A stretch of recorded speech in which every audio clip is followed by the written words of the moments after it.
What up, OGs? Welcome back to another episode of the OG Sessions Podcast, episode 127 going down right now. And of course, I'm here with my brother, Joey Allen. Yo. How you feeling, Joey Allen? I'm feeling great. Dude, kind of feels good to be back in here on a Saturday. I know. I love it. We've been doing the Friday episodes, and honestly, the reason we kind of switched over to Friday episodes, if we're being so we can have 100%, our Saturdays. So we'll and swing surf, which we're still gonna get done today after we do this episode and then a sound check session. So, but dude, I'm fucking pumped to get out there. Yes, sir. It's already look, bro. It's such a fucking beautiful. The sun day is outside. out. There's waves. It's like 2 to 3. It's already like 90 degrees outside. Beautiful. We're in Florida. Okay, let's jump into win of the week. I want to knock this intro out. Let's do it, ladies and gentlemen. 127 win of the week. You want to start us off? Yeah, I'll go first. My win of the week is a good gym morning session. Facts. Getting the day started with going to the gym, it just sets you up to be the best you can be. Yeah, I always have way more energy after I've gone to the gym in the morning, but the con is that you're so much weaker, bro. Yeah. I mean, it is like a noticeable difference, not even going to lie. Like, it is kind of crazy, and it does humble you because like you the nighttime gym sessions, just sitting there repping 225. Bitch, I ain't doing that. I cannot do that in the morning. I'm not going to lie. That's the one thing that kills me is like I'm in there and I just feel like I'm not getting as good of a workout because I'm not pushing as much weight. Yeah. But you got to get past that mindset. That is not like... It'll eventually work out. I'll start eating or something. As long as you're in there. Yeah. I mean, shit, if you're just in there hitting the water fountain, you're going to be getting... Sure. My win of the week is, it's simple, but it's when Cass has those long ass nails. Like she really always has them. You know what I'm talking about? Like I guess they're called not acrylics. I think, but it's like someone actually like hand paints them on. I don't think it's her actual nail, but like I think that's a chick. Okay, maybe it is acrylic still, but bro, I love that shit. Yeah. Like whenever we're just back chilling, scratches? like watching a movie, the head scratches. Head scratches. So like back scratches for sure, like every once in a while. But for her, like her favorite thing to do is when we're just watching TV, she'll just like scratch the top of my head, bro.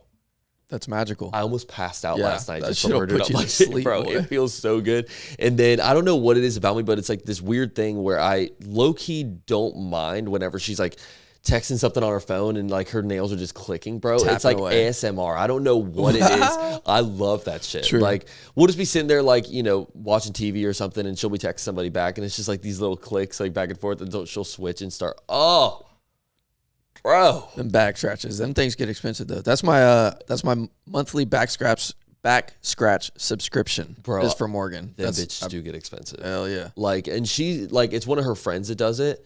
So it's like super high quality nails. I'm sure it's like a really good price for what she's getting done. Yeah.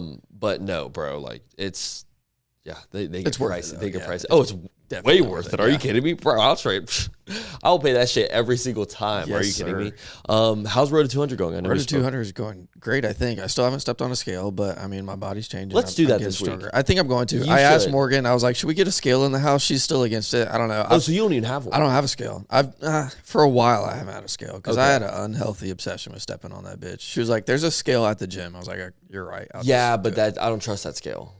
I'm sure it's calibrated. They have to. Yeah, you can put a 20-pound weight on it and see if it says 20. Okay, true. That's actually a good way to test it. Yeah. But yeah, honestly, bro, I haven't stepped on a scale in a minute. Probably been like 2-3 weeks since I stepped on a scale. But this week, I'm like dialing the fuck in. Like this, and when this episode comes out, this is going to be like 2 weeks after we record this. But so by that time, I should be big. Yeah, I should be small next time y'all see me. Are you about to start?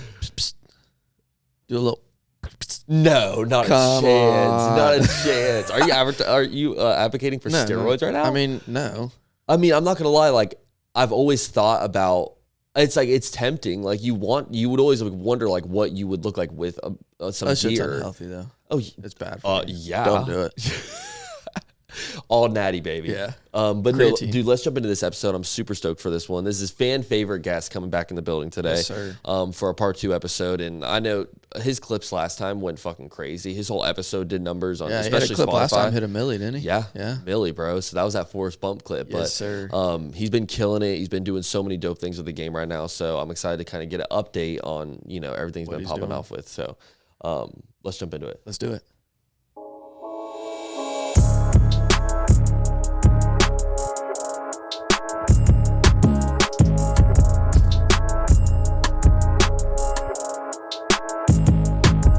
What up, OGs? Episode 127 going down right now. And of course, I'm here with my brother, Joey Allen. Yes, sir. Yes, sir. What's How you up? feeling, baby? I'm feeling good. Got a couple mimosas in the system Yes, now, sir. huh?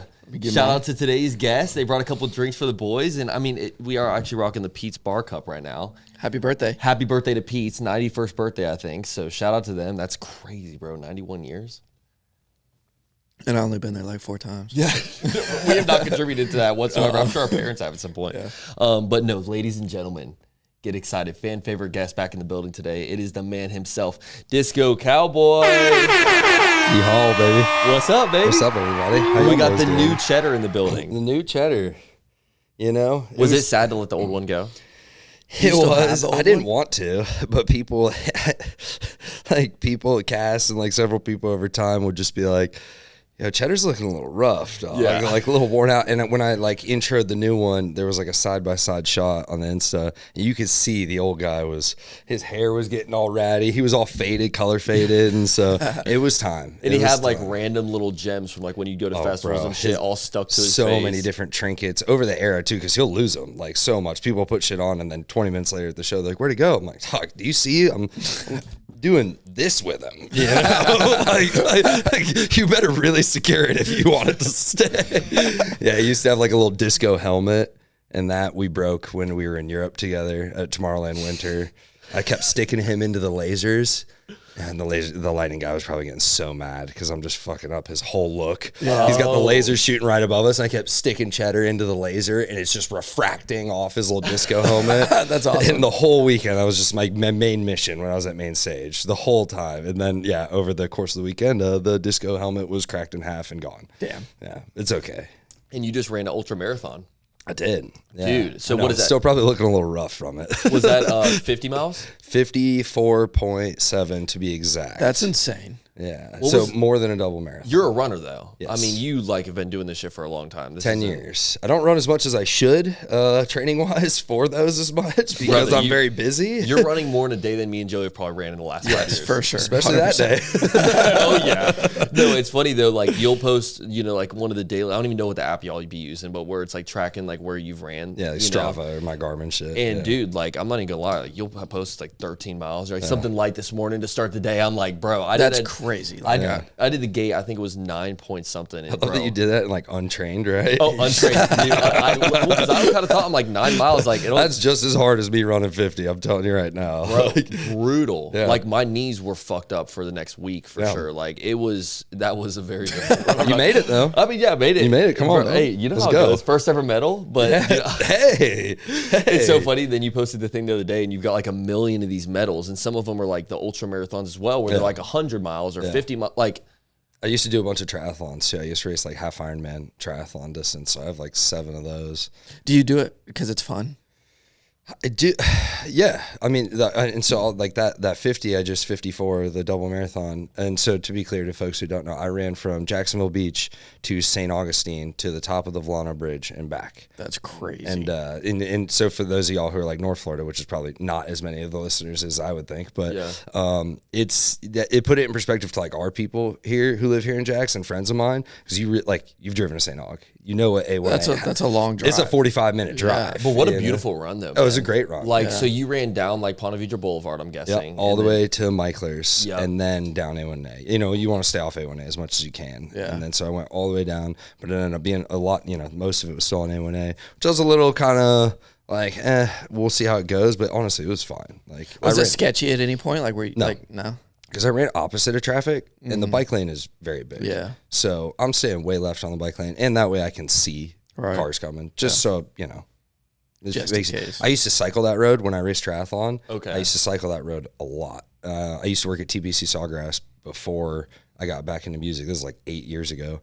I was training triathlon a bunch, so I'd come into work like 3-4 hours early and then cycle like 60, 70 miles to St. Augustine, do like a little run. And so I loved riding on that road. It's just like you said, it's beautiful, especially when you get to Guana. You just have the preserve on one side, the beach on one side. Yeah, no, it's nice, bro. And what is that, 12 hours? Wasn't that the time that it took This one was 13. It was probably about like 12 or under 12 running time. I stopped quite when I had like a couple, we'll call them aid stations, and friends of mine came out to like make sure I had like ice, water, food, stuff, at least at Michler's. Then it was the Exxon outside Guana, which I didn't need anybody there. It's there's stuff there. Yeah. And then down at Publix at Volano. So, but that Michler stop was very crucial to like, there's nothing there. Yeah. So I needed people to like bring me ice, water, snacks, stuff. And, what are you eating like on these runs? Whatever you want. Really? Whatever you want. In your stomach isn't, yeah, like what are you eating, bro? Like I do have like a lot of like the kind of energy stuff, you know, like there's certain brands, right? Like Honey Stingers and like endurance stuff that I carry with me because it's designed for that. But then when I do like, you know, once my friend Fontana brought me a like an Egg Boy at Michler's. So like 10 miles in, I just housed like half an Egg Boy breakfast sandwich. Like when I got to Publix down all the, you know, at the turnaround, I ate like a fried chicken sandwich. Did you feel sick at any point? Dude. I don't deal with like the nausea, at least in my endurance career. Yeah.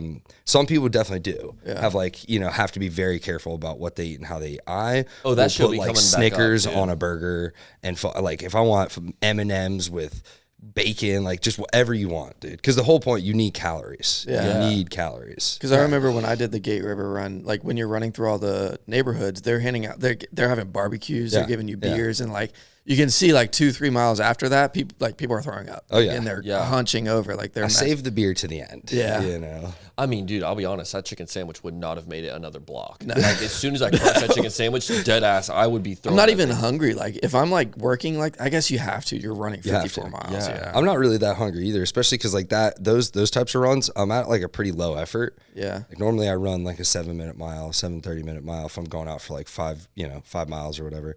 But that I'm running like a 12-minute average. So for me, I'm in like second gear. Yeah. Are you jogging the whole time? Like at what point do you kind of say like, all right, I'm gonna take a break and walk? Is it I ran probably like the first 15, you know, and then once I got out into A1A into Guana, you know, now I'm just alone and kind of just out there exposed. So then I started implementing like a run, walk, run, walk, run, walk. You just do what feels right. Yeah. Are you trying to push yourself like during this time, or you're so like used to it at this point to where you're just kind of you're gonna get it done? Yeah, like is it because I know for me whenever I was running the Gate, there's times, bro, like once I first start walking, where I'm like, okay, I could walk the rest of this damn thing and feel good about myself. You know what I'm saying? I mean, if the goal is just to finish, it's just to finish. You know, however you get that done, just make sure you get it done. But then if you have like time goals, like when I did my first 50 miler, it was in the mountains of North Georgia. And I wanted to break 12 hours. And so all day I'm just like pushing to stay, you know, you have like time markers. You're like, okay, like I'm on track. And then closer to the end, it starts to get close. Are you trying to like haul ass with your like breaks too? Like if you're about to eat a chicken sandwich or whatever, are you like, all right, let me house this real quick? Yeah. And like a race for sure. Like, you know, this one was like, it was just there. I was just out there. There was no race. There was no organization. It was just me doing it. And so when I did have like people come meet me, I wanted to like just sit and chill. Mm-hmm. You know, it was just to do it, you know? So yeah, this one I definitely took, like I could have shaved an hour off that time if I would have just been in and out and keep moving. And it probably like hurt me overall. Cause when you do slow down and stop for a second, like when you got to get back up, you're like, oh, fuck.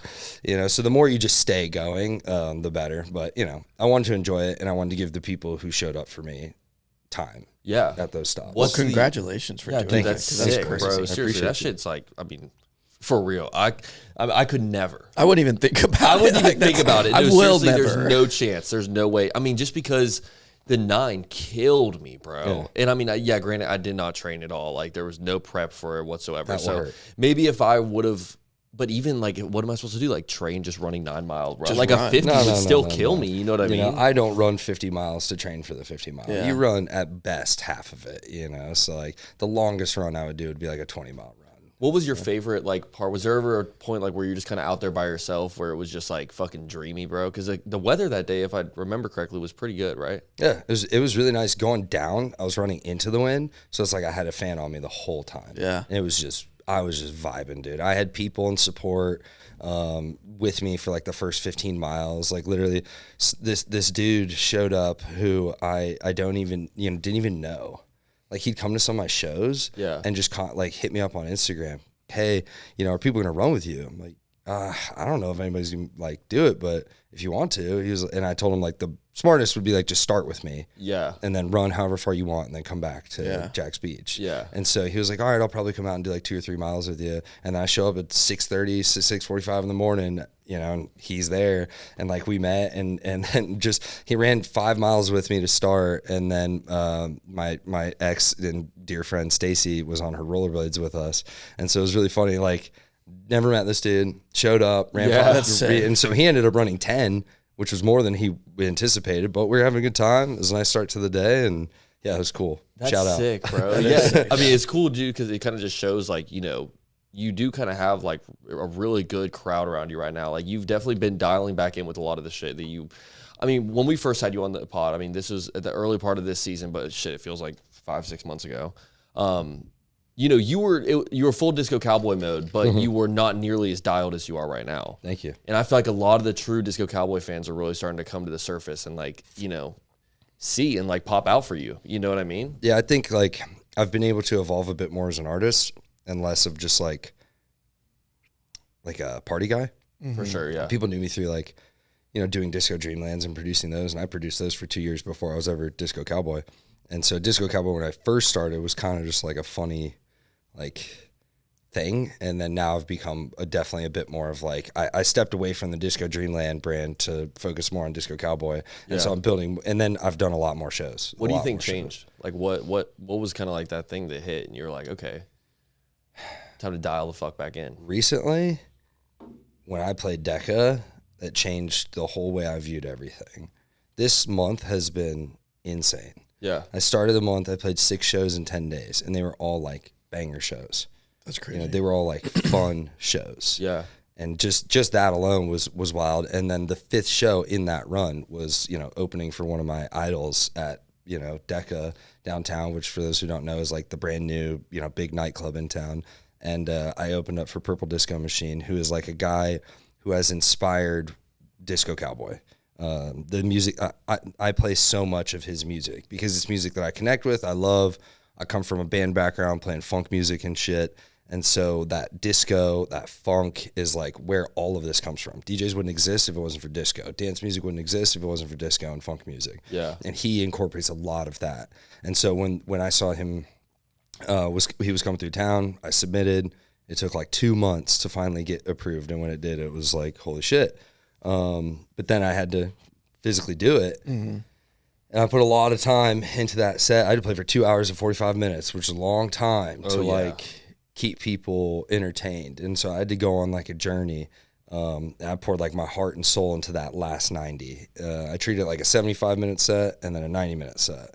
You know, I'm playing right as doors open. So for the first hour, you know. Yeah. Was there a lot of preparation that went into it? Like, did you have a big set list or was it kind of freestyle? Yeah, the 90-minute set was very, very well thought out. I made some deviations on stage just because I've learned to be willing to like deviate from the plan. Yeah. But yeah, I had a very, very good understanding. And what was really cool is I built that whole 2 hours and 45 minutes to this one moment. There's this famous like dance song, "Cry for You." It's an old school like dance anthem. And I played this like disco remix of it. And it was the first show I ever played with Honey Hounds on Pete's patio, actually. I was opening for Honey Hounds, their album release party. That song, I played the classic version. Song popped so hard, was the big moment of the set. And since then, I never touched it again. And so when I was preparing for this set, like, you know, people were kept like asking for like, play like Gimme, Gimme, Gimme. It's like a famous ABBA. Yeah. Like, probably the most famous disco you know, banger of all time, or one of them. Yeah, it's just like too on the nose, you know, it's too on the nose. And then I was like, oh, like I thought of that song and that moment I had at Pete's, my first show. I was like, I should bring that back. And so I built this whole set to that moment, and it worked, you know, like it worked. And when it started working and I mixed in, and after the first chorus, like I could feel everything, and I started getting real overwhelmed. I started like tearing up. I'm just sitting there like heavy breathing, like, and then I had to like duck down because I'm cool showing emotion, but like I don't want them to see like cry. Yeah. So I'll let you see tears and shit. It's like I believe in like, you know, if you are on a stage, you are performing. I don't care what you think. You're on a stage, you know, and that's my strong suit in this whole thing. You've got like DJing, performing, producing. Performing is what I am best at, and I'm getting good at the others, but. So you got to lean into that. And so I'm cool showing the emotion. But once I started like crying, I like ducked behind the table, And my photographer, Bacardi Papi Photo, Josue, he's on stage, and then he like kind of taps me and gives me a big hug, and that like brought me out of it. And I let loose the most energy I've ever let loose on a stage right after that, because it like went back into the chorus. Yeah. And I just went buck wild on stage. Veins are popping out of my neck. I'm screaming. I'm shimmying my everything. It was your main character moment. For sure. I'm not gonna lie. Like that show was fucking sick, and I was already so proud of you. Like whenever you announced it, because I know Purple Disco for you is like that's God. And then also with y'all's styles, like pretty much y'all are almost like cookie cutter, same fucking style, bro. I take everything from him. Yeah, and I've honestly, like, I've heard a few of his songs, but I don't listen to him that religiously. I definitely didn't know, like, what he looked like. You know what I mean? It's not like I follow him on socials or whatever. Yeah. And bro, honestly, I thought your set was better than his. Like, just because I think it also plays a role because I'm a little bit biased. You're the fucking homie. Yeah. And, but no, when we first walked in there, I remember me and Cass were, like, one of the first people there, and it was not that many people. You were just kind of playing this, like, super groovy, like vibey set, like not a lot of words, just like a vibe. And so we were jigging to that. You know what I mean? Like that was working, bro. And and then that last 90 minutes, you went fucking crazy. And I remember like when it switched, I didn't actually see you go down, but like eventually, we're just kind of doing our thing. And then we like look up there and you're just like, you're going from side to side, like fucking throwing. Dude. And then dude, and also like it was a little bit of some bass banded in there. Like you were throwing some heavy hitters too. Yeah, like, I wanted to like take them, a couple different places. And it was surreal. And I knew it was the moment too, because when I went on my Instagram the next day, the most like reshared story, the most things I got tagged in was that moment. I saw it everywhere. Yeah, it was beautiful. Yeah, I cried so much. That's good. The next day, I watched all the videos. I love it. I mean, but dude, shout out to you. Like that's a huge moment in your career, and I feel like it really did kind of put like a staple on the Disco Cowboy journey. Like, you know what I mean? Like that was where like I think that had to have made you so hungry after that, like to chase that again. Yeah, 1,000%. Yeah. I called one of my coworkers and dear friends, Josue. He's the lead singer of a band named LPT, and he's kind of like my big brother at our team, the company I work for. Lead singer, businessman, musician, front man, kills it, dude. He's the man. I called him the next day. He was like, "How was it?" And I told him about that moment. I was like, "Dog, it's like heroin." And he was like, "Brother, that's better than heroin." Yeah. He's like, "And you're going to chase that for the rest of your life now." He believes in me so much. And ever since he first saw me, it was like, you can do this. Like, you need to start working on music. You need to keep doing this. And that moment, that night too, really, Disco Cowboy for me is just like, until that moment was just fun. I'm just excited to play music again. I played music for 10 years in bands. I just missed being involved in music and playing for people. And so I just like DJing. I tried like the whole acoustic thing, sit on sing Tyler Childers at a bar. I'm like, this is boring. Like I'm a fun guy. I like attention. Yeah. I want to like make a party happen. I don't want to just sit on a stool, So I was like, this ain't it. And then I found DJing. I was like, oh yeah, hell yeah. Cause I didn't want to deal with other people either. I used to like run my bands, and it was the most frustrating thing ever. I've managed bands for 10 years, and you're like, I don't want to, I just want to have the say of what we do. So it was always just kind of fun. And then that night made me realize like, I could like actually do this, and shout out to Purple Disco. We got to meet. I didn't get to meet him until he walked out on stage to take over from me. Dude, which that was crazy. That moment was insane. That was crazy because you knew like this is your fucking hero. The way that he came out and like hugged you and was just like, it was weird because it like I'm sure for you it was a big moment in your career because it really felt like you guys are on the exact same level. Yeah, you know what I mean? Yeah. Like you guys are collaborating on something where, as opposed to I know me and Joey definitely felt this way with the pod where it's like, now you've got a spot at the table and you're actually bringing something to it. It's not like you're just a fan of this guy. You know what I mean? Like you guys are sitting at the same table, and I think it's fucking sick, bro. And you could see it like that was right after you just had veins popping, like you fucking fired up, bro. And then he came out and you were just like back to earth a little bit. You're like, this I made sure to bring it back down. You don't want to leave something. I'm still the opener. I know my role. You don't want to like leave it on that high note. So where he like walks out, has to mix it because he has to like mix out of my set. A true like DJ club show. Like I wasn't sure how it was going to go that night. If they wanted me to like hard stop and then him come out, and they're like, no, he'll like mix out. you know, and that was like, holy shit. So he's going to come out and like dap me up and then like take over from me.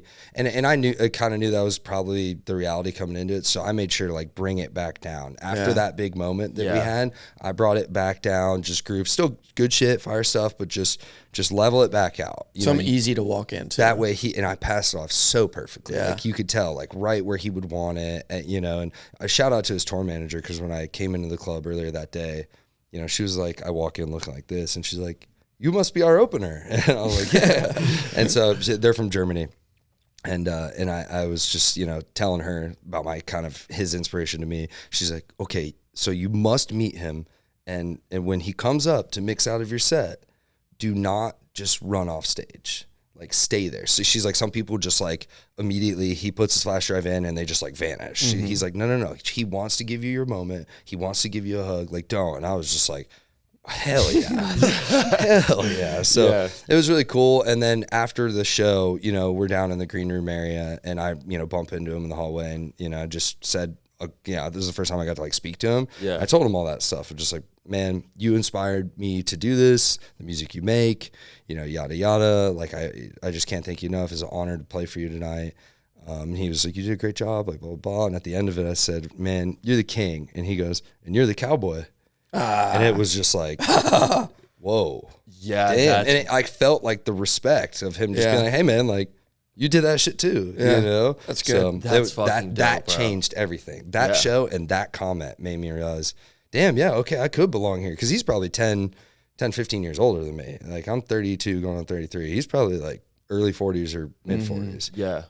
Bro, in 10 more years, but you could see, I'm going to be huge. No, I promise you that. For sure, So that's like gave me this whole hope of like, oh shit, I can do this. So yeah, it changed everything. It did, bro. Because I'm not gonna lie, like he's definitely a legend. Once he got up there, man, and you could tell he had there was no moment too big for him. Yeah, you know what I mean? Like he was so dialed in. You'd see him kind of look at the stage or the crowd like here and there, and he's so calm. He's so just like in the fucking moment. You know what I mean? And I'm sure 10 years ago when bro was opening up for his favorite artist or whoever it was, bro, same energy you had. I guarantee it. That's a lot of my friends and people, and thank you for saying, you know, a lot of people have said like your set was better. I'm like, it's not better. It's just we do different things too. Mm-hmm. I'm a performer. He doesn't do that. He don't use the mic. He's not going to get up there and be all energetic. He's going to get up there and just play. And I'm also like, guys, remember, this guy is he's a Grammy Award winner. International star. He's a Thursday night in Jacksonville to him.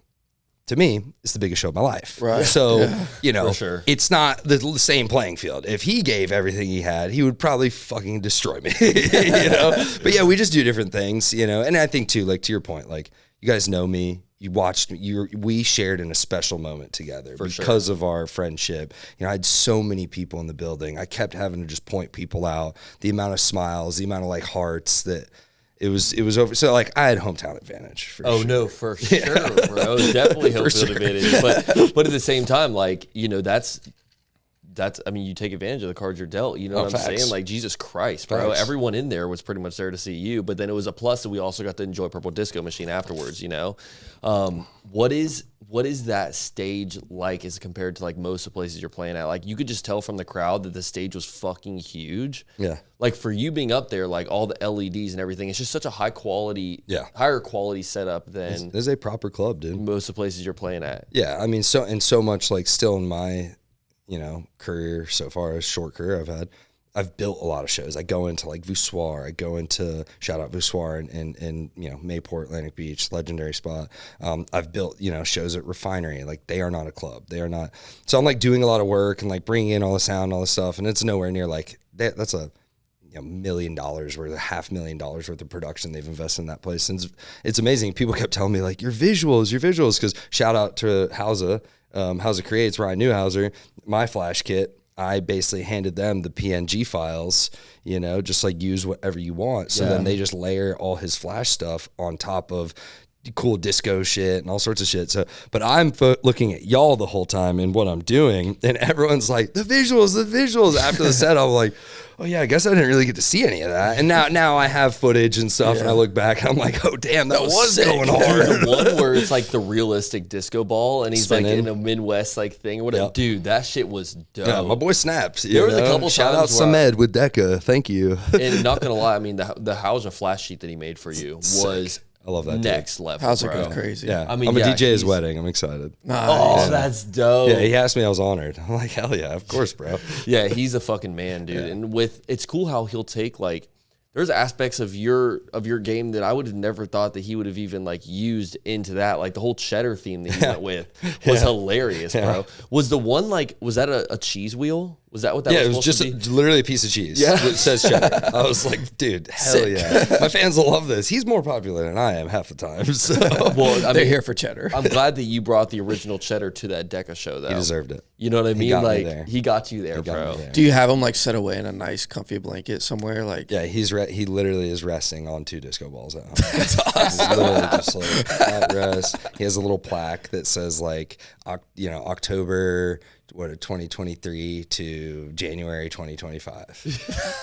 Like short life. I was about to say short life for the guy. But very it's like dog packed. years, you know what I'm saying? You know, like that boy lived. That boy went to 4 Swanee Fest, Tomorrowland Winter in the French Alps. Like he was snowboarding down the French Alps with me. Like, that's awesome. That boy lived more. That toy horse lived more than most humans. That year and 2 months were for him was like a fucking lifetime memory. It's so funny. It's like it's just a toy horse, but you have coined it and like given it this whole life to it. Where he's alive. I mean, I remember we would go to the Disco Dreamland shows like after we had you on the pod, and I was like, "Give me Cheddar." Like I was like, "I just want to hold Cheddar, bro." Yeah. And you just be sitting there. That is like that shit'll get you the most. Did you ever have to track Cheddar down? Oh, like, was he stolen? Oh yeah. That's scary. Yeah, but luckily, was it like your child? Like, luckily, are you like really scared? Oh yeah, because like if people come up like when I'm DJing, especially, and like want to like grab them, I'm like yeah, and then every now and then people will just like, and even if it's not like malicious, they'll just like kind of wander with him or whatever. But luckily, like almost every show I play, I have a lot of people who are like fam and friends in the building who will be like, nah, hey. Where are you going? You know, yeah, we've had a couple close calls where I've had to look out at like a girlfriend or a friend and just be like, yo, where the fuck is Cheddar? You know, like track him down. Boy's living. He's all right. You got to put the those little like tracker chips or whatever. Yeah, like a tile. Just let him like wander around with it. But no, we got to get some gems on this guy, man. Yeah, he's a little naked, y'all. I kept asking. I mean, he's had a couple things. Purple Disco, he definitely had a few things on him, and then again, you know, he just. Yep. Falls off. A few of those and it goes to fly. I like whip it. Did the other one spin too? Like the other okay. Yeah. The other one got so blown How long out, does though. it extend to? Oh, this is ride mode. That's right. That's like when we ride. This is sport mode, you know. You didn't take him on the ultra marathon. No, I wanted to wear the hat. I wanted to like really do it, but I'm also like wearing this for 54 miles would be a nightmare. So. I think because I dressed up as you for Halloween. I'm pretty sure that was after we'd already had you on the pod. Yeah, and the hat is heavy. I went and got one of those hats on Amazon. Bro, you have no idea. It's heavy. I mean, I remember you handing me the box, and I'm like, what's in here? Yeah, it's like 6-7 pounds. Yeah, it's heavy as fuck, bro. And then for his set, like I'm trying to like go hard and like fucking dance around and shit, bro. And the hat's just like shaking all over the place, bro. It's hilarious. People don't realize. Oh no. His cheese fell off. We can't have that. Oh my god! Too much swinging. Yeah. You literally just saw it happen in real time right there. No, but dude, you've been crushing, man. Like Thanks, all the man. motion that you've had, like within the past couple months, and you know, I think that the Purple Disco thing was like a good little reward for you going so hard, like the past few weeks prior. You know what I mean? It was like every single night you were doing a fucking show. Yeah. Is there anything about your game that you're trying to like tweak or make a little bit better, or like you're focusing on kind of improving? So now we got to make music. You know, I've been, you know, I know I can play. Again, performing is my strong suit, right? DJing, I'm solid at. I'm by no means the best DJ in town, but I've literally been at this a fraction of the time as the rest of them, and I think I've gotten pretty good in a short amount of time. Producing is something that I know how to produce from a musician standpoint because I've recorded many records in my bands. You know, I've gone to studios and laid down. I've probably been a part of like 5-6 albums at least in my professional music career. But producing electronic music is a different thing. You know, it's different programming and everything. So it took a little bit of like friends willing to kind of like, let's collab. So my friend Lewis ID, who's a part of Rinse and Repeat, he's a great producer, and so we are co-producing stuff. You know, I'm implementing a lot of my musical knowledge, playing bass lines, you know, adding my concepts, you know, horns here, this and that, blah blah. But he's really doing a lot of the work with like within the program, because that's what he's really good at. And so it was really fun. We had our first studio session the other day, and if we banged out like 70% of a track like that, it just felt real natural, felt real cool, and it's very funky, very housey. And so, yeah, that's the big thing. If I need to start becoming an artist with music who's not just, because right now I'm just a DJ. I'm just a guy who plays other people's music. I need to have my own tracks. For sure. And then like drop on Spotify and do stuff like that is what you're going for. Yeah. Full length, like the whole 9. Yeah, because like if I want festivals, clubs, people to like, you know, book me as an artist, I need to be an artist. I need to have my own tracks. And it would take me so long, years, to get really good at like learning Ableton. I'm in the process of learning, but I kind of, you know, at this point, I need somebody to kind of help do some of the engineering work, and I'm going to implement ideas from my musical background. For sure. What kind of tracks are you making? Like, is anybody singing or? So we're going to do, so the other big benefit to me is like my musical career, and I still work full time in music. And, you know, I have a lot of players here in North Florida, from at least, you know, even just the 2 bands I've worked with over the years. The band Be Easy, who's like a, you know, big party, corporate wedding band, which is killers, like absolute monster musicians. And then Honey Hounds, who are like a touring funk rock group, you know, good friends of mine. I tour managed them for years. So I'm going to call on a lot of players to come in and add live elements and stuff to it. You know, we're going to really try and like bring my musical background, my band background out in this. But we were talking about making disco. Obviously it's like the thing, but I don't think we're not starting with disco, because disco is amazing. It is complex to make. You know, there's a lot of like signature sounds and stuff, but beyond that, like it's very niche in the community. Mm-hmm. You know, when you're starting out, like you want other DJs, you know, in the clubs in Miami and stuff to like want to play your tracks. So we kind of, Isaac and I, Lewis ID, we decided to just make like pure funky house music, because it's something that a DJ in Miami will play. Mm-hmm. Yeah, for sure. That is kind of the wave right now, bro. And like it is what's trending. Yeah. You know, if we're being honest, like anytime you go out to any of the places in Jack's Beach, you know, besides like the handful of a couple bars, like they're always playing house. Yeah. You know what I mean? They'll throw a couple little bangers in here and, you know, whatever. But yeah, I mean, that's really what I'm listening to right now, to be honest. You know, it's like a lot of house, and those guys, all those DJs that play just true house are fucking popping right now, bro. Yeah. I mean, you know, I think, and you saw like Coachella, you know, EDM like dominated the lineup this year, and it's starting slowly moving more and more to becoming like a big dance festival. And then when you look at like the electronic music as a whole, house is the largest portion of that. Yeah. There is also like 40 types of house, you know, it's crazy. The subgenres are insane. It's just ridiculous, you know. And this is going to be my first year doing hula. I know on your last episode we were talking about that, bro. I'm fucking pumped. Are you going to be there this year? Oh yeah, of course. I'm going to show you the way, dude. I'm going to show you the way. I'm fucking stoked, because I've heard the story, man. That's where Disco Cowboy was born. Oh, really, dude? That's right. And then there's a chance we might see the wild Forest Bump out there. Come on, Forest, bro. Dude. That would be crazy. Come on, dog. We know. Let's run together. I'm a runner too. Let's run together. Get 2 treadmills out there, bro. Dude, it'd be funny if they had. If we can see Forrest Bump out there, if he's even in Florida, he's got to come on this fucking podcast. If we run into him out there at Hula, I'm gonna lose my shit. I'm gonna be like, bro, you have no idea. We are already connected, bro. We have built the Forrest Bump brand to a new level, bro. What a legend, dog. But I'm stoked, man. Just like the atmosphere out there and everything. Like it's for Hula, it seems like it's more than just the music. It's like just being in that forest for 4 days? Is it a 4-day festival? Yeah, like it's fucking crazy, bro. It seems like the vibes are insane. Swanee is one of the most special places on earth. It's for me, it's better. The amphitheater at Swanee is better than Red Rocks. Like there's something in the ground, like, and it's the same as Red Rocks, you know, but Red Rocks is this.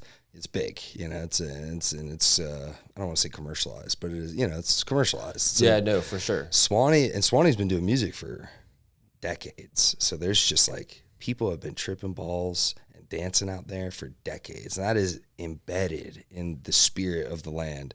And, you know, the Allman Brothers paved the way, you know, with their Festival Wani out there for a long time. And then Hula's been around for 10 years, you know, going on, I think this is 11. Yeah, it's just, I cannot wait for you to see it. Yeah, Hula is so special because of all the weirdness.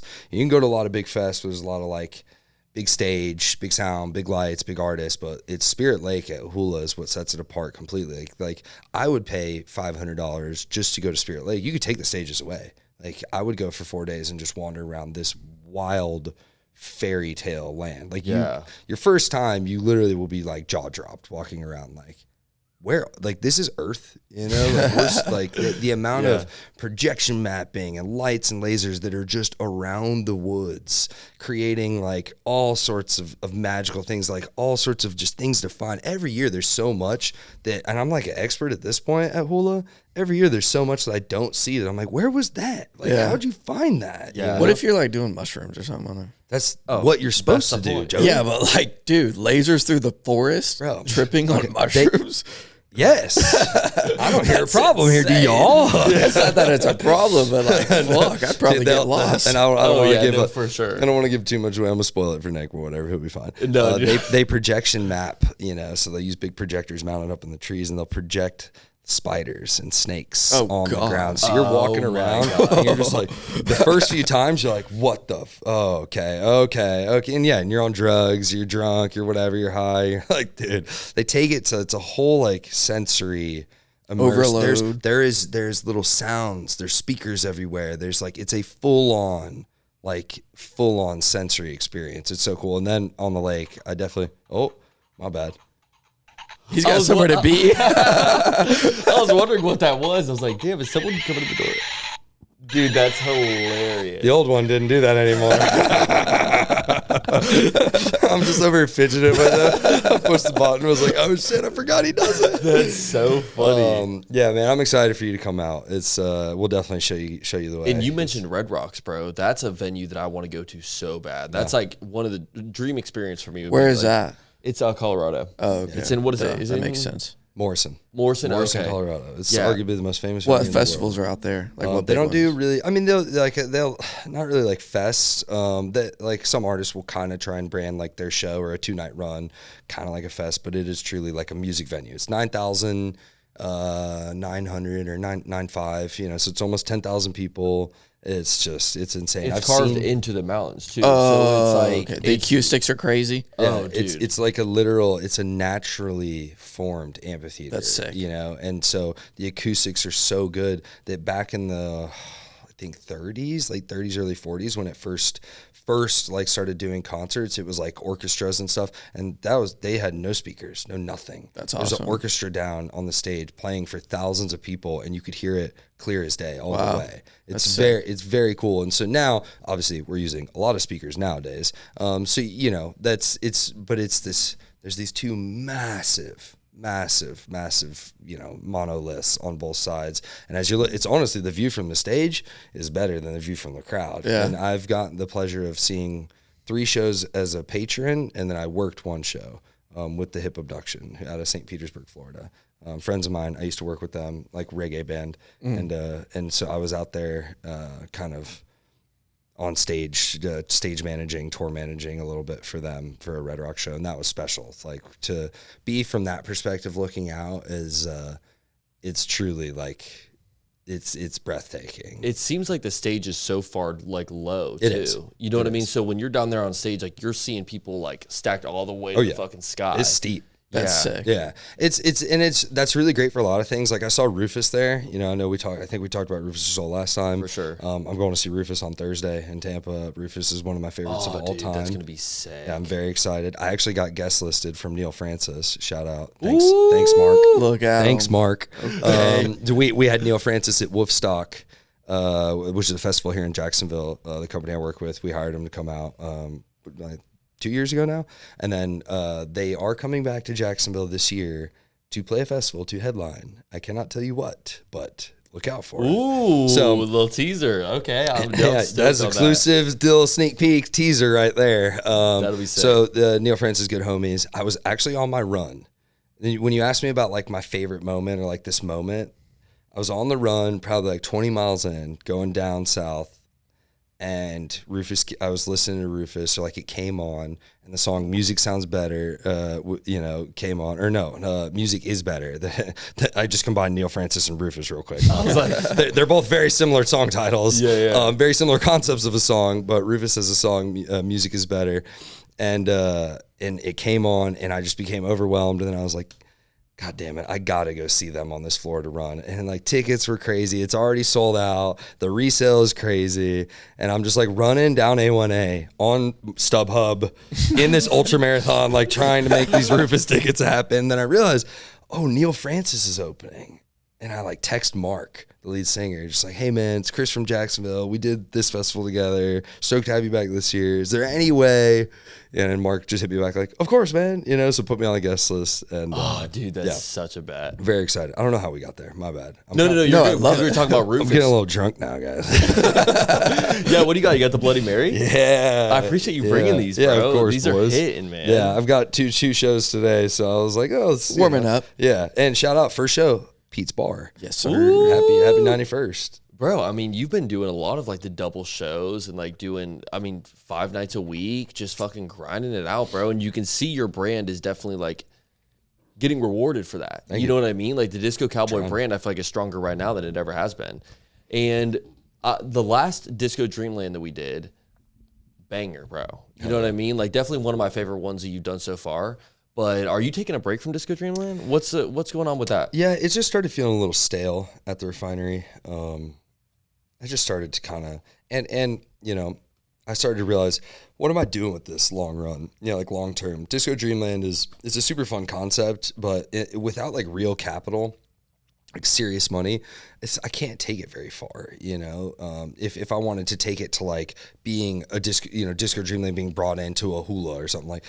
This takes real money, real artists, real stuff. And like, I just don't have it. And so I just started thinking about like, okay, where am I going with this? And then it was shout out to my buddy Max Danger, who's like kind of a mentor to me in many ways and has helped me in the career. He was always like, bro, like this is about you. You should make it about you, not about this thing. And so, and he's right, because I am going to keep going. My career is going. I know where I'm going. That just started to seem like I don't know what this is going to do. So I just shifted it to now it's just focusing more on like my career as opposed to just putting on shows. And it was fun. We'll still do 1 or 2 a year. I think I just needed to pull back, take a break from it. For sure. Yeah. I will say that. I think that if you keep growing a little bit in your career and then kind of let the Disco Dreamland thing go, the next one that you do is going to fucking blow up, man. And imagine if like you brought it back as like a mini fest at like Seawalk or something, you know? For sure. Well, and so there is another sneak peek, very sneak peek, very, very sneak peek. There is a potential for an event next, like I'd say like winter, like February time. That will, hopefully be here in Jax. We're in the conversations with the potential festival producers and stuff about doing a very large, scale dance and house and techno kind of oriented fest, like a real fest here in Jax. It's still in the preliminary stages, but it seems very promising that it's going to happen. Sick. And they've already asked me to, potentially curate like a Disco Dreamland afters. Oh my God. So that's like, that's the stuff that, like, let's pull Where back. at? It'll be downtown. Yeah.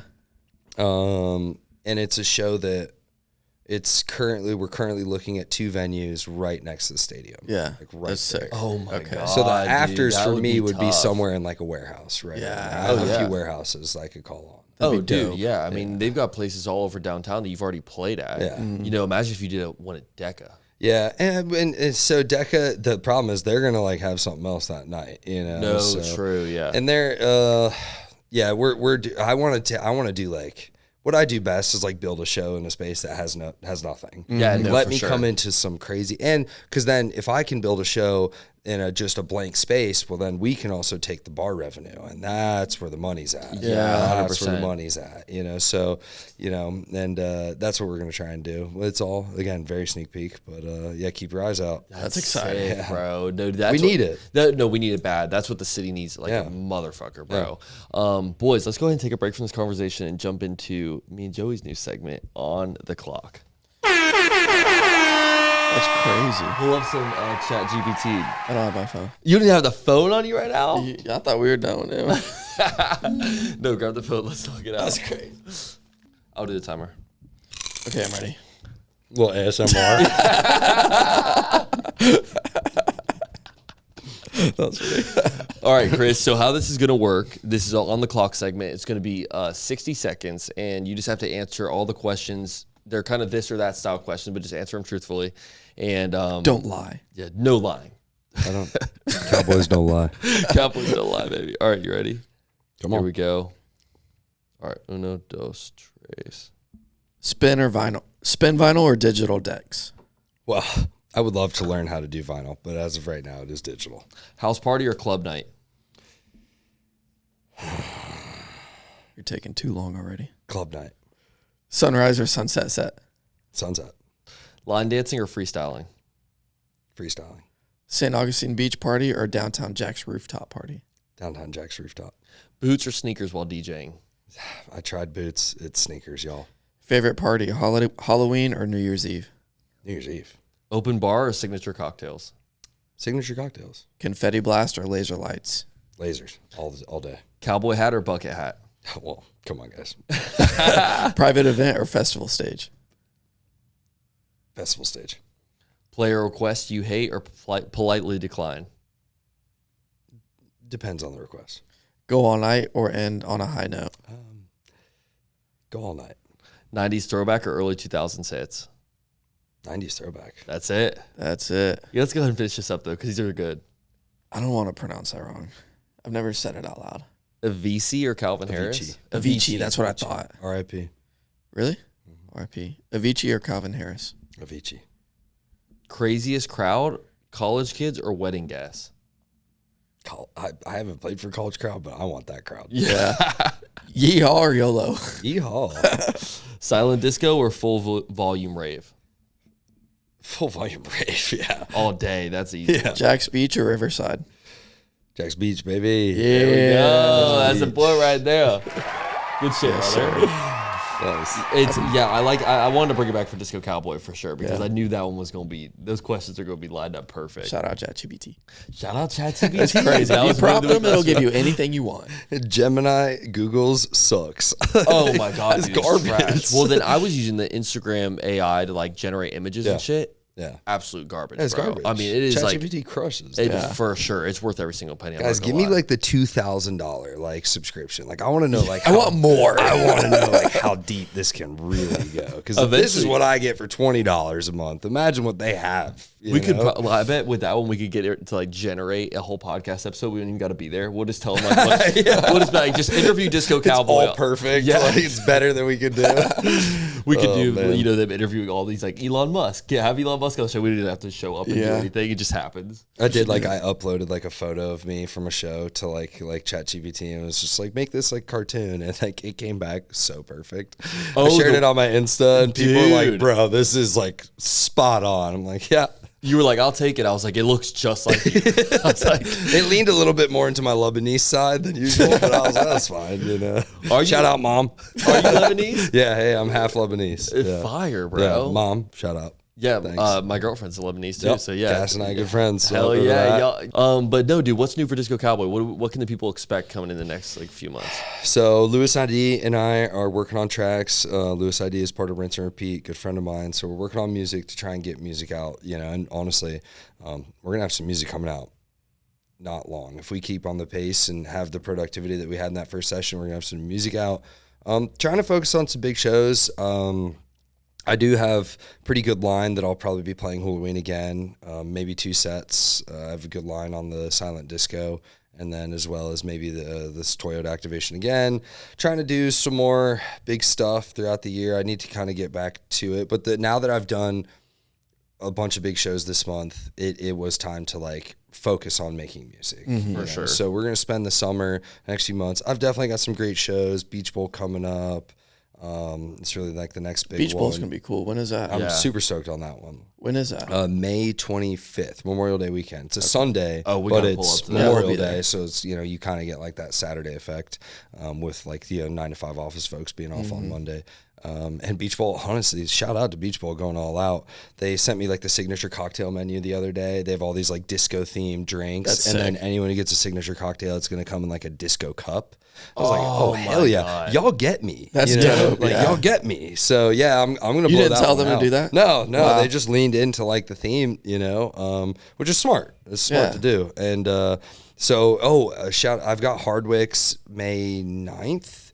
Hardwick's is a spot downtown and fantastic room. So disco, so beautiful. So like the decor, it's the most theme, me bro. room For sure. in the whole city. And so I played my first show to start the month of April on a Wednesday for like Art Walk. And it was great, but they immediately were like, we have to like make this a thing and have you back.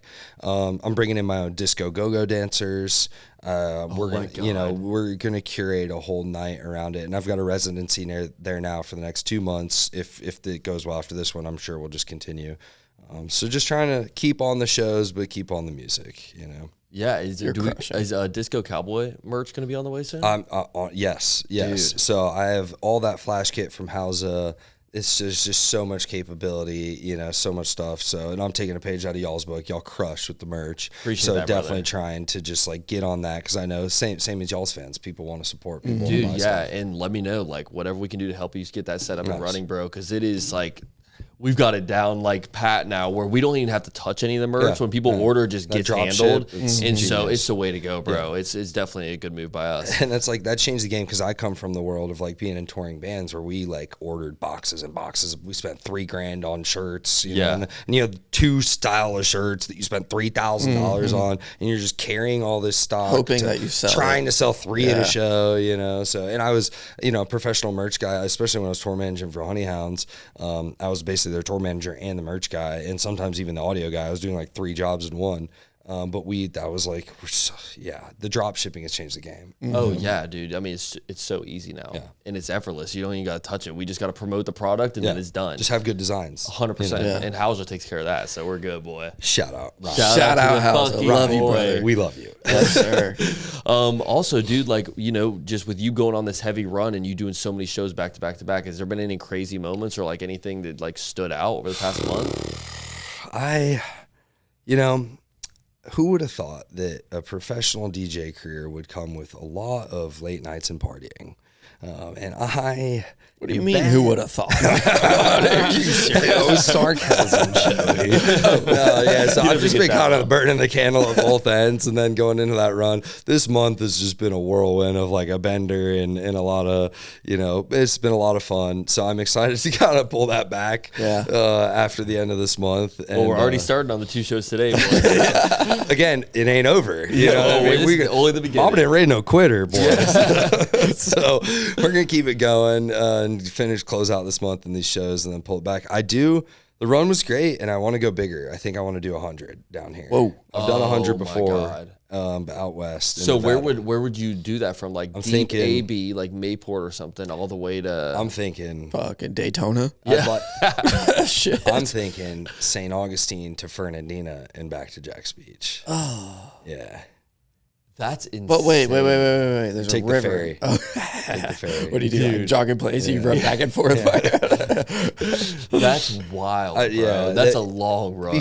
I love all those areas. Like up in. What about a sunburn? You got clothes on, like you're wearing, bro, like you're all covered. My ears are so torched right now. Before I was like getting ready to come here. I was like in the mirror. I'm like, ooh, dog, you look kind of rough. I'm like, yeah, you did just run for 13 hours in the sun like 5 days ago, so it's fine. Whatever. Yeah. Forgive me. 100 would be insane. What is that, like a 24-hour? Like, what do we... That's crazy. When I did the only 100 I've ever done, it took me 31 hours. You run from You're sunrise... sleeping, right? No, not at all.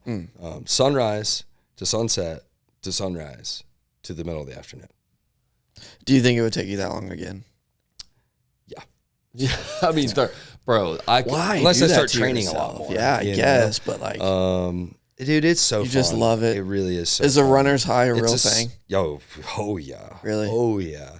I want to see what I'm made out of. Yeah. You know, I want to, you guys push yourselves and everyone, dudes and ladies who are successful and want more out of life, you push yourself. Right. And whether that's the gym, whether that's career wise, like you push yourself, So for me, I was always very physically like oriented and you just want to see like, what am I capable of? What's my breaking point? And you will go. It's crazy, man. When I first did that 100 out in Nevada 2 years ago, when I hit 60 miles, I was broken, dude. Yeah. And it was a 20-mile loop, so we did it 5 times, and so which was great for me because I was there alone. And so I had a camper van that I rented full of, all my shit that I need. So every 20 miles, and there's aid stations out there with all sorts of food and water and stuff. But every 20 miles, I got to be back at home base. And I got back at mile 60, and I was fucking destroyed. And I similar to this past run I did, I kind of vlogged the whole thing. Yeah. Because my people, nobody can be there with me. So they want to keep up with the story, and it's, it's fun to watch. Yeah. There's so many people who are like, dog, I could not stop watching. Right. And at mile 60, I'm in the van, I'm crying, I'm broken. I'm talking to the camera, just guys, I don't know if I can do this, and then it's amazing, man. You can be at such a low and you put a new pair of socks on and eat a fucking burger and just start moving again. And then 20 minutes later, you're back. And you're thinking, how was I so gone? Yeah. And now I'm fine, so you just, and that's life, man. Push through the low when life gets hard, it is not going to stay that way. And especially if you're working hard and grinding and putting good intention into it, get the fuck back out there, put left foot, right foot, left foot, right foot. That's all you got to do. This is as basic human as you got to be. Left foot, right foot, just keep moving. And then before you know it, you're gonna be I feel great. And by the time I got to mile 95, I went through several more ups and downs, and then I went through this crazy change again of just I am not quitting. And then I'm running a 9-minute mile, for 5 miles from 92 to 97. Yeah. You 9-minute miles. That far in is crazy. Insane, it's crazy what you're capable of. So yeah, I want to continue to push that and see. I want to find where I break. Yeah. No, that's sick, That's bro. good. And I remember there was a quote by, I think it was actually Sam Sulek. You'd probably know better than me, Joey.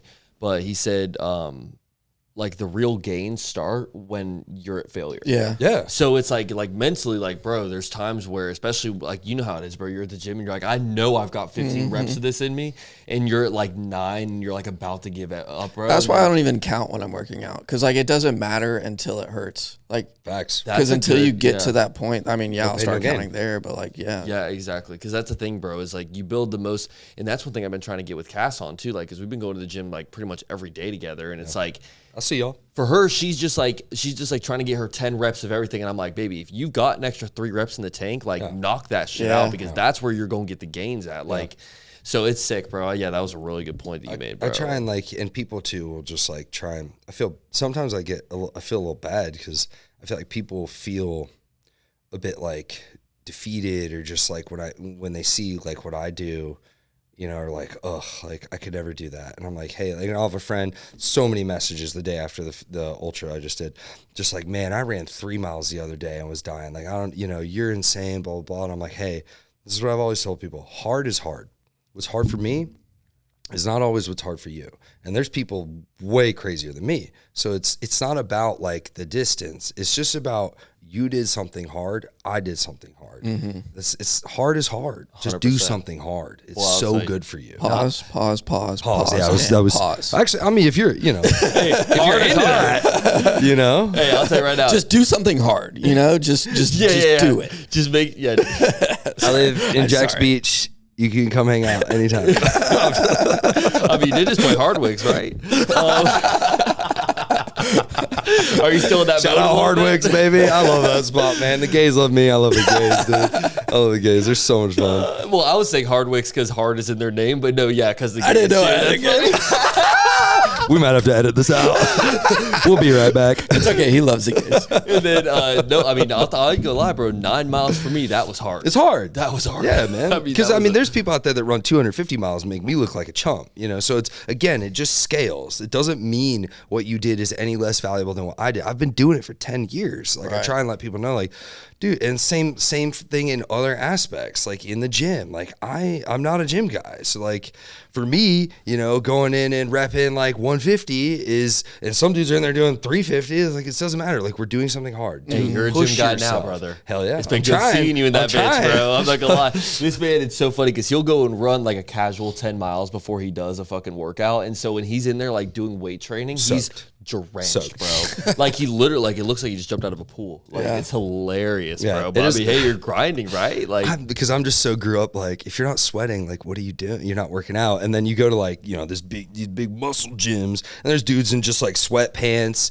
and like normal, like, cool guy clothes, and they're just there lifting and not sweating a drop. And I just am so like, I really only sweat on leg days. Like, I don't sweat too much when I'm working out. I sweat like a well, you need to do some cardio. Hell no. I do 1 mile on the bike. No. Road to 200, brother. Yeah, so that's true. You guys are on the road to 200. How's it going? It's going. Yeah, I think I'm getting bigger. We just need to have you. You just need to be eating a pound of beef a day, bro. I told him to just start doing steroids. I'm eating like a motherfucker right now, but lately, like the past 2 weeks, I'm a little bit farther down because me and Cass just moved into our new place. Yeah, so it's the past 2 weeks we've been just focused on just making sure we're comfortable in the new spot. But now, I mean, bro, my whole thing is just eating. Like, when I get a full week of just like hitting like 5,000, 6,000 calories a day, like, I'm feeling so jealous of this man. Oh, right, dude, you have no idea, bro. Well, it's a gift and a curse, right? Because like my metabolism is so high that like I've got to consume so much food. Yeah. And I'm like, my metabolism isn't, and I love to eat. But so I run that much, so I just am not fat. Yeah. Dude, my love for food is gone. That shit is out the window. Yeah. I'm forcing myself to eat all throughout the day, so I'm like never actually hungry. Yeah. I'm just like, oh, time for a protein shake, even though I just crushed a fucking dinner, you know? So you just got to get it in. Yeah, it's a bitch, bro. That's the thing, is like, it kind of takes the fun out of eating, but at the same time, I am eating whatever I want whenever I want. Like, the other night, me and Cass were laying in bed, and I get these like Trader Joe's ice cream cookie sandwiches, bro. Oh yeah, I'll crush 2 or 3 of those in a night. I'm eating a whole sleeve of Oreos before I go to bed. And Cass is sitting there just like, can you eat that somewhere else? And I'm like, just take a little bite. He's over here breathing heavy. You fat motherfucker. Oh man, you got a sleeve of Oreos. Don't do that. It's okay. But yeah, no. So the last thing I want to end with before we get out of here is biggest tip for the beard, because everyone that watched our last episode, I accidentally got stuck in this fucking like beard kit membership, and so $90 for the past 3 months have been coming out of my account to order. I got a free beard kit. Yeah. You gifted it to him. I remember. Bro, I got like, I actually haven't used it, but dude, I've got 180 fucking beard growth pills. I'm like, I'm good for the next year if you want some of these, bro. So no, biggest tip for the beard, bro. How do you get such a like fire beard? Even the mustache is like killer on you, bro. Mustache is sick. I mean, I gotta pay the respect to mom, and that's just like my Lebanese heritage. Yeah, you know, just the Middle Eastern in me. I'm looking pretty cowboy right now, y'all. I have been going. You are disco cowboy. Yeah, I have not trimmed. The mustache is getting in my mouth, you know. Like, yeah, you eat and you're just like, you know, when you need to trim the mustache when you start eating when it's in your mouth. Yeah. Yeah. Like Joey looks real clean. Like he always, we're like the opposites in beard game. You know what I'm saying? Like Joey's always tight and looking super lined up. I hit this thing every day with the straight razor. Bro, he's got a really like contained beard. Yeah. Like he always takes good care of his beard, brother. Yeah. My man, I'm proud. That beard is carrying this damn podcast. I'll tell you right now. That's why I have to grow my hair out long on top, bro. Because I'm like, we gotta get the perfect. Your beard's coming in. I could see it. Bitch, shut the fuck up. You know, this is why I hate you. This is literally why I hate you. I'm sorry. All right, Disco Cowboy, let's plug these people in. Where can they follow you? Where can they keep up with the journey? Like, let's do it. So Instagram is the main thing, _Disco Cowboy. You know, I got a website, but it's, you know, don't worry about that. Just IG for the most part. Shows coming up, Hardwick's, the Residency downtown, Beach Bowl, those are the big ones. And then, you know, just keep on the lookout for music. We should be dropping some music this summer. Merch on the way too. Merch on the way as well. And that will be on the website. The website is just discocowboy.net. Yeah. Fire. Good shit, brother. You're crushing it. Thank you guys for having me. You got anything else, Joey? Back. No, I mean, it was great to hear your updates. I always love hearing your stories, and I appreciate you. Thanks, brother. No, dude, it's cool. I love you guys. The only reason we love you too, man. The only reason we had to like get you back on the pod is because your motion has been so crazy since the last time we had you on. I feel like you're a different disco cowboy now. For sure. You know, so it was like we definitely disco had cowman. Disco cowman. He's growing up. I don't know if I ever grow up, boys. It just doesn't roll off. People who know me well enough are like, he's a boy for the rest of his life, man. No, dude, you're crushing it right now, and it's always an honor having you on the show for real, man. So are y'all. I mean, the new studio is incredible. I've been watching almost every pod. They're so good. Man. Shout out to all the different people that you've had on. They've been great listens, and it's nice to see you boys like growing into appreciate that, the big brother. time. Yeah, same. I had my Deca moment. This, y'all are having that same kind of era. We're both growing into like the big time now. So as Kevin Velarde would say, we're on a generational run right now. Yes. Yeah. So I was like, with especially high, right? Especially with the DJ shit too, man. Like we've just been having a lot of like heavy hitter DJs on, and eventually me and Joey have been making talks about going back to our roots a little bit and getting on just like. Sometimes like the random motherfuckers too, you know what I mean? Where they just have a very interesting story. But also like, do we want heavy hitters on here? So I'd love to have y'all come do like a satellite either at like one of my shows, and it doesn't have to be me on, it could just be like something else, or at one of the festivals that our team produces, like a Fin Fest or Oktoberfest. That'd be sick. It'd be super fun because we can then feed a bunch of different of the artists that are playing the festival. Right. And y'all could do like a couple, however you see it. But it's so cool to see what y'all do, and I've loved like the different, your live show that you did. Like I like seeing you expand it to for sure beyond the We've studio. definitely tried to get out of the box a little bit that we've kind this of is your comfort zone for sure. And like, dude, we would love to do something like that. Like imagine if we did that for Natural Life Fest. Yeah, exactly. Like that was our team back event in that too. artist lounge would have been fire. Would have been sick. It's easy for y'all to come in and do. So yeah, we'll work on it. That we'll would work be on sick, it. Peeps, bro. keep your eyes out. Y'all, I'll keep pushing them. Yeah. But no, dude, always have honor having you on the show for real. Anything exciting coming up for y'all? Shit. What do we got, Joey? We're working on a little bit of a merch line right now, something special. Also, just I think honestly, bro, we've just been trying to utilize the space as much as possible. The sound check sessions have been doing well. Nice. We really want to have like, this is the first time we talked about it on the pod, but we really want to do DJ sets on. My boy Ballesteros said y'all were interested. Yeah, so we hit him up about it. We've hit pretty much any DJ that we've seen out. We've kind of put it on their radar because we know once one of them hits, like obviously given we'd have to do one for you, we'd have to do one for AK Rennie, got to do one for Sky High. Like just keep it like kind of in the network of DJs we've had. And then, bro, we just want to go crazy with it. I think the biggest thing, like a lot of people that watch the pod don't know this, but we only rock with one camera. And we really want to have like 3 or 4 different camera angles, do it like a boiler room set so we can have people all around you. One on the decks, one from the side, one from the front. Yeah. And so me and Joey would also like to enjoy the experience too and not be behind the camera focusing on all that. Like with the artists that come in, bro, it's like a 2-minute long song. So it's like, me and Joey just get behind the camera, click record, and out. In 20 minutes, they're out the door. It's nothing even, we're done. And so I really want to DJ's got to be a lot longer. It's got to be an hour. It's got to be an hour. So really, we would love to just, get more cameras in here. It's a lot of technical shit on the side too. And you've seen the table we have in here. We're definitely going to need a bigger table. You know what I mean? We can make it work. They're going to have like both boards taken off the side. I fit like 4 cocktails over on that table this morning, y'all. No, for sure. Yeah, I love that, dude. I mean, it definitely is. I played a 40-minute set last night, and it went by like that. Yeah. It was crazy. You're just like, it goes by so quick. And as a DJ, and it's funny because I grew up kind of playing like 60-minute shows, and then now I get to play some of these like 2.5 hour, 4 hour long sets. Like tonight I play 4 hours at Hoptinger, and it's so fun because you just like go on these fucking journeys. So yeah, if you're gonna do DJs, we need it to at least be an hour to like take people on a journey of some sort. But yeah, and I mean we've been recording for an hour and 10 minutes right now, and it feels like we just sat down. So it's like that's just how it goes, bro. That's us. That's the boys. That's just because the boys. But no, shout out to all the OGs that have been watching this episode. This episode 127 going down right now, and if you want to look as handsome as Joey Allen looks right now, where can they go, brother? OGsessions.com, baby. Y'all already know, man. If you want to use promo code CertifiedOG, I just made that a promo code on there. Free shipping for everyone outside of Jacksonville. Everyone in general, but you know how it goes. Yeah. All y'all that are paying like $12 for shipping because you live in fucking, Japan or Idaho. some shit. Idaho, whatever. Like, that's on y'all. Bro,